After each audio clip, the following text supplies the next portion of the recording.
मुंबई लोकलवरील प्रवाशांच्या गर्दीचा वाढता ताण कमी करण्यासाठी सुरू केलेल्या मेट्रो सेवेचा आता सकारात्मक परिणाम दिसू लागलेला आहे। दहिसर पूर्व ते काशीगात या मेट्रो 9 मार्गाचा पहिला टप्पा सुरू झाल्यापासून मीरा रोड रेल्वे स्थानकातल्या दररोजची प्रवासी संख्या 10% वाढली आहे, तर भाईंदर स्थानकातील संख्या जवळपास 16% घटली आहे। मेट्रो 9 मार्गाच्या पहिल्या टप्प्याला मीरा भाईंदरमधील प्रवाशांचा चांगला प्रतिसाद मिळतोय।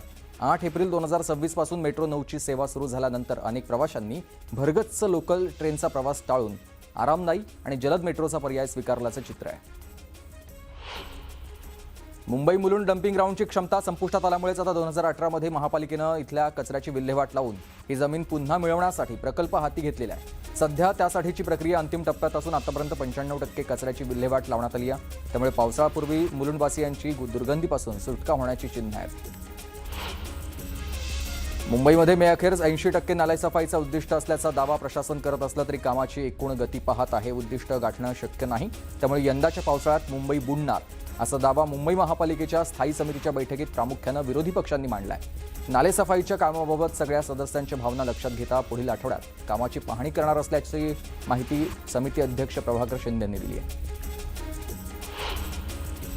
मुंबई धारावी पुनर्विकास प्रकल्पाला गती मिळत असून झोपडपट्टीधारकांची पात्रता निश्चित करण्याची प्रक्रिया अंतिम टप्प्यात पोहोचली आहे। नागरिकांची अनिर्णित प्रकरणं, कागदपत्रांची तपासणी आणि सर्वेक्षण पूर्ण करून पात्रता लवकरच निश्चित केली जाणार असल्याची माहिती एसआरएचे सचिव विपिन पालिवार यांनी दिली आहे। तसंच धारावीचा मास्टर प्लॅन सरकारकडे पाठवण्यात आला असून त्याला लवकरच मंजुरी मिळेल असा विश्वास व्यक्त त्यांनी केला आहे।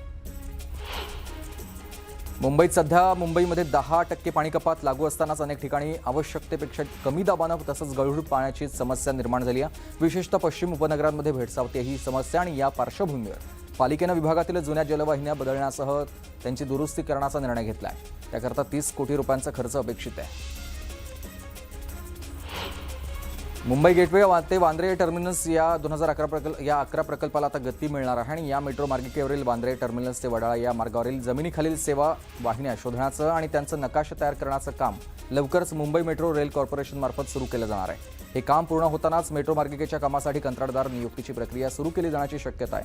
तर वडाळा ते गेटवेवर मेट्रो 11 या 16.5 किमी लांबीच्या मेट्रो प्रकल्पाचा आता वांद्रे टर्मिनसपर्यंत विस्तार केला जाणार आहे आणि या मार्गासाठी किमान लांबी ही 6.9 किमीनं वाढवली जाणार आहे। मुंबई मध्य रेल्वेच्या हार्बर मार्गावरील एसी लोकल सेवांनी प्रवाशांची पसंती मिळवताना दिसते। महसुलात देखील मोठी भर झाली आणि अतिरिक्त फेऱ्या सुरू केल्यानंतर 15 दिवसात हार्बर एसी लोकलच्या प्रवासी संख्येसह महसुलात 65% वाढ झाली आहे। हार्बर मार्गावर 26 जानेवारी रोजी एसी लोकल सेवा सुरू करण्यात आली आहे आणि सुरुवातीपासूनच या सेवेला मिळणारा प्रतिसाद लक्षात घेऊन मध्य रेल्वेनं 1 मे पासून आणखी 14 एसी लोकल फेऱ्या वाढवलेल्या आहेत। मुंबई प्रवाशांना अधिक चांगल्या खाद्यसुविधा उपलब्ध करून देण्यासाठी आता याचबरोबर ITRCTच्या पश्चिम विभागानंच चर्चगेट रेल्वे स्थानकावरील फूड प्लाझा याची उभारणी केलेली आहे। संचालन आणि व्यवस्थापनाचे कंत्राट दिलेलं आणि याच कंत्राटासाठी वार्षिक परवाना शुल्क 1,09,06,000 रुपये इतका निश्चित केल्याची माहिती दिली अधिकाऱ्यांनी।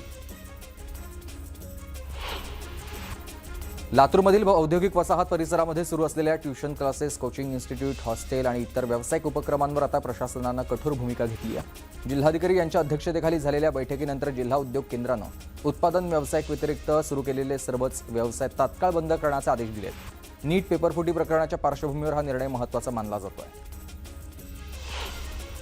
मुंबई शहरातील चौपाट्यांवर आता पर्यटकांच्या सुरक्षेसाठी मोठा निर्णय घेण्यात आला आहे। समुद्र किनाऱ्यांवर एकूण 126 लाईफगार्ड तैनात केले जाणार आहेत आणि त्यासाठी प्रत्येक लाईफगार्डकडे 3 ते 4 किलोमीटरचा परिघ असणार आहे आणि पर्यटकांच्या सुरक्षेच्या दृष्टीनं हा निर्णय महत्त्वाचा आहे। महापालिका शाळांमधील विद्यार्थ्यांना मोफत रेनकोट देण्याच्या प्रस्तावावरून स्थायी समितीच्या बैठकीत मोठा गदारोळ पाहायला मिळाला आहे। विद्यार्थ्यांसाठी रेनकोट खरेदी करण्याच्या प्रस्तावावर सदस्यांनी अनेक प्रश्न उपस्थित करत प्रशासनाला धारेवर धरलेला आहे। प्रस्ताव मंजूर झाल्यानंतर पुरवठ्यामध्ये तब्बल 45 दिवस लागू शकतील, तर पाऊस संपण्यापूर्वीच विद्यार्थ्यांना रेनकोट कसा मिळेल असा सवाल सदस्यांनी केला आहे। मुंबई मेट्रो रेल मर्यादित आता मेट्रो 3 अर्थात ॲक्वा लाईन मार्गिकेवरील मोबाईल नेटवर्क सेवा पुन्हा सुरू करण्यासाठी दूरसंचार कंपन्या परवानगी त्यांना देण्यात आली आहे। भारती एअरटेल, रिलायन्स, जिओ आणि वोडाफोन या आयडिया या कंपन्यांकडून भूमिगत स्थानकं आणि बोगद्यांमध्ये BRS IBS ही प्रणाली उभारली जाईल। मध्य रेल्वेच्या मुंबई विभागात वेगवेगळ्या अभियांत्रिकी आणि देखभालीची कामं करण्यात येणार आहेत। त्यासाठी मध्य रेल्वेच्या मुख्य आणि हार्बर मार्गावर रविवारी ब्लॉक घेण्यात येणार आहे. माटुंगा मुलुंड आळपाणी डाऊन मार्गावर धीम्या मार्गावर हा ब्लॉक असेल. नरिमन पॉईंटमधील समुद्र किनाऱ्यालगत असलेल्या 22 मजली एअर इंडियाच्या इमारतीची काही वर्षांपासून प्रलंबित असलेल्या खरेदीला आता वेग आलेला आहे. वित्त विभागानं इमारत खरेदीसाठी सार्वजनिक बांधकाम विभागाच्या शहर अभियंत्यांकडे यासाठी 1,601 कोटींचा निधी वर्ग केलेला आहे. खरेदीचा मसुदा विधी आणि न्याय विभागाकडे पाठवण्यात आला आहे. आठवडाभरामध्ये AI&SAT कंपनीकडून आता ही इमारत प्रक्रिया सुरू झालेली आहे. नीट 2026 पेपरफुटी प्रकरणामध्ये RCC क्लासेस विरोधात युवासेना आक्रमक झाली. RCC क्लासेस बंद झाल्यामुळेच विद्यार्थ्यांची लाखो रुपयांची फी अडकली असून ती तात्काळ परत करावी अशी मागणी प्रशासनाकडे करण्यात आली आहे. पेपरफुटीमुळे विद्यार्थ्यांचं शैक्षणिक आणि मानसिक नुकसान झाल्याचा आरोप करत निर्णय न घेतल्यास तीव्र आंदोलन करण्याचा इशारा दिला आहे. जळगावच्या चोपडा तालुक्यामध्ये रेशनिंगच्या काळाबाजाराचा आरोप नागरिकांनी केलेला आहे. शासनाकडून मंजूर होणारे धान्य पूर्ण मिळत नसल्यानंच लाभार्थ्यांमध्ये नाराजी आहे. मालापूर इथल्या आदिवासी नागरिकांनी तहसील कार्यालयात तक्रार दाखल करत पुरवठा विभागावर दुर्लक्षाचा आरोप केलेला आहे. धाराशिव जिल्ह्यात मे महिन्यामध्येच पाणी टंचाईची तीव्रता वाढू लागलेली आहे. जिल्ह्यातल्या धरणांमध्ये केवळ 30% पाणीसाठा उपयुक्त शिल्लक आहे आणि 3 ठिकाणी टँकरद्वारे पाणी पुरवठा करण्यात येतो आहे. प्रशासनानं 10 धरणातील पाणी पिण्यासाठी राखीव ठेवण्याचा निर्णय घेतलेला असून उष्णतेमुळेच पाणी पातळी झपाट्यानं घटत असल्याची माहिती जिल्हाधिकाऱ्यांनी दिली आहे. बीड जिल्ह्यातील शिरसाळा सोनपेठ रोडवर बोरिंगसाठी वापरलं जाणारं ट्रॅक्टर पलटी होऊन भीषण अपघात झालेला आहे आणि या अपघातामध्ये चालकाचा जागीच मृत्यू झाला आहे. त्याचा सहकारी गंभीर जखमी झाल्याची माहिती मिळते. उपचार सुरू आहे.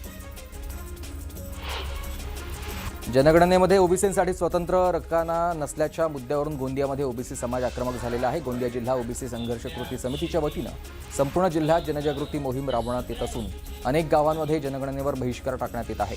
जनगणनेच्या कामासाठी गावागावात जाणाऱ्या कर्मचाऱ्यांना माहिती देण्यास स्थानिक ओबीसी बांधव नकार देत आहेत. जोपर्यंत ओबीसींसाठी जनगणनेत स्वतंत्र रकाना दिला जात नाही तोपर्यंत आम्ही कोणतीही माहिती देणार नाही अशी भूमिका त्यांनी घेतली आहे. रत्नागिरी जिजाऊ शैक्षणिक आणि सामाजिक संस्थेचा श्री भगवान महादेव सांबरे रुग्णालयामध्ये आणखी एक अवघड शस्त्रक्रिया पार पडलेली आहे. 70 वर्षीय रुग्ण सुरेखा लोंढेंच्या गर्भाशयातून तब्बल 11 किलो वजनाची गाठ बाहेर काढून त्यांनी जीवनदान दिलेलं आहे. ढाबा मालकांना दारू पिण्यास पैसे दिले नाही म्हणून नोकरानंच ढाबा मालकाची हत्या केल्याची घटना गोंदियात घडलेली आहे. 20 मे रोजी ही घटना उघडकीस आली असून पोलिसांनी आरोपी महेश नेवारे याला अटक केली आहे. पुण्याच्या वानवडी येथल्या परमार नगर परिसरामध्ये पहाटे खाजगी कंपनीच्या कर्मचाऱ्यांना घेऊन जाणाऱ्या ऑफिस कारचा अपघात झालेला आहे. अचानक चालकाचं नियंत्रण सुटल्यानं कार डिवायडरवर आदळली आणि त्यानंतर मागील बाजूस पलटी झाली अशी माहिती प्रत्यक्षदर्शींनी दिली आहे. या अपघातावेळी गाडीमध्ये 4 ते 5 कर्मचारी होते.